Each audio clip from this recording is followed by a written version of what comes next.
Exercício sobre movimento circular uniforme.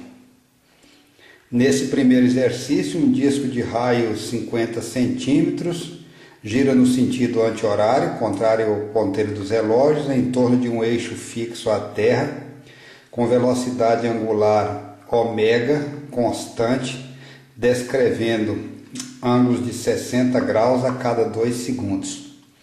Pergunta-se qual é o período t em segundos e a frequência em hertz, que é o inverso do segundo.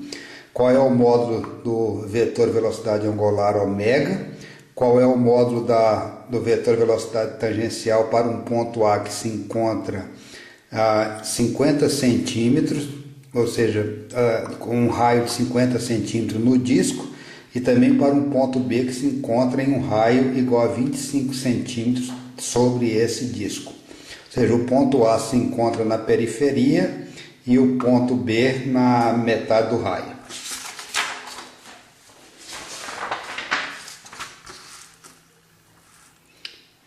Bem, pergunta-se ainda qual é o módulo da aceleração centrípeta dos pontos A e B, mostrar as direções e sentidos do vetor ômega, do vetor velocidade tangencial e do vetor aceleração centrípeta de um ponto sobre esse disco, um ponto qualquer.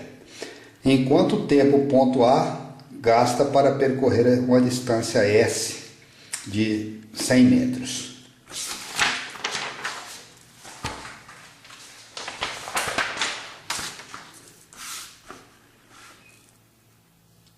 Bem, para encontrar o período t em segundos é relativamente simples, ele percorre 60 graus em 2 segundos, o período t é o tempo gasto para uma volta completa, que seria percorrer 360 graus. Com a regrinha de 3 simples, dá para encontrar que o t é 12 segundos. Esse ângulo de 60 graus expresso em radiano ele é igual a π sobre 3, ele percorre π sobre 3 radianos em 2 segundos, uma volta completa é 2π radianos, a mesma coisa, 12 segundos, apenas operando em grau e operando em radiano, mudando as unidades da sexagesimal para radianos. O módulo do vetor ômega é definido como sendo θ menos θ0, t menos t0. Então, se o disco começar a girar e a gente deixar essa referência como marca à medida que ele gira, θ0, ou seja, parte de um ângulo θ0, se a gente admitir que o θ0 é igual a zero e o movimento começa na hora que a gente ligar o cronômetro marcar zero, então θ0 é igual a zero e t0 é igual a zero. Então essa expressão fica simplificada, 0 e 0, ômega é simplesmente θ sobre t, ele percorre π sobre 3 radianos, aqueles 60 graus, em 2 segundos. π sobre 6 radianos por segundo, aproximando π por 3,14, 3,14 dividido por 6 do segundo.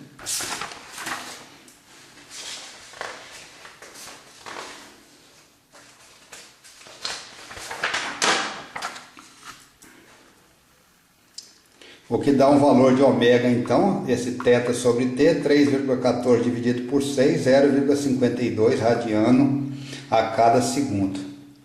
Bem, analisando agora um ponto A que se encontra aqui na extremidade do disco e um ponto B que se encontra na metade do raio, o raio desse disco é de 50 centímetros, ou seja, meio metro, e o ponto B se encontra a 25 centímetros, ou seja, 0,25 do metro. A velocidade tangencial do ponto A, girando no sentido anti-horário, a velocidade tangencial do ponto A é ômega, rotação do disco vezes RA, 0,52 radiano por segundo vezes 0,5 metro. Radiano é uma dimensional, é um arco sobre raio.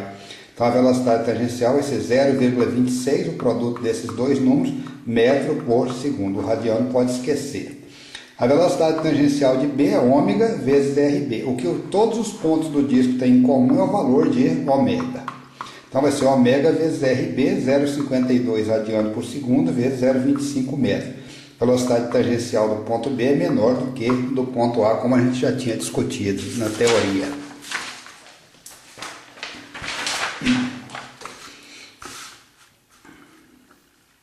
Qual é o valor da aceleração centrípeta, o módulo dela? A aceleração centrípeta, o módulo dela é definido como sendo a velocidade tangencial ao quadrado dividido pelo raio.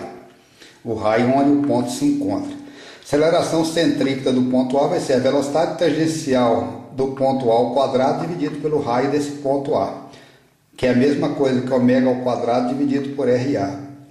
Trabalhando com velocidade tangencial, 0,26 metros por segundo ao quadrado é a velocidade tangencial do ponto A ao quadrado dividido por meio metro.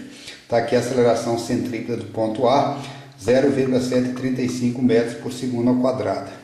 Aceleração centrípeta do ponto B, velocidade tangencial do ponto B ao quadrado vezes RB, que é a mesma coisa que ômega ao quadrado vezes RB, trabalhando com velocidade tangencial, 0,13 metros por segundo ao quadrado dividido por 0,25 metros.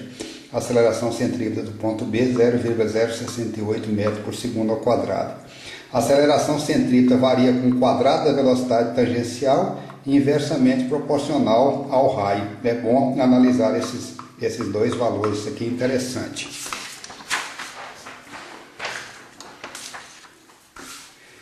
Bem, para onde apontam os vetores ômega, velocidade tangencial e aceleração centrípeta de um ponto? Por exemplo, esse ponto que se encontra aqui na periferia do disco.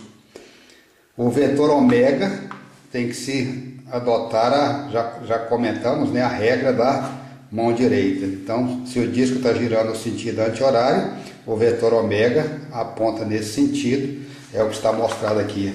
A velocidade tangencial está aqui nessa posição e a aceleração centrípeta desse ponto aponta para o centro do disco.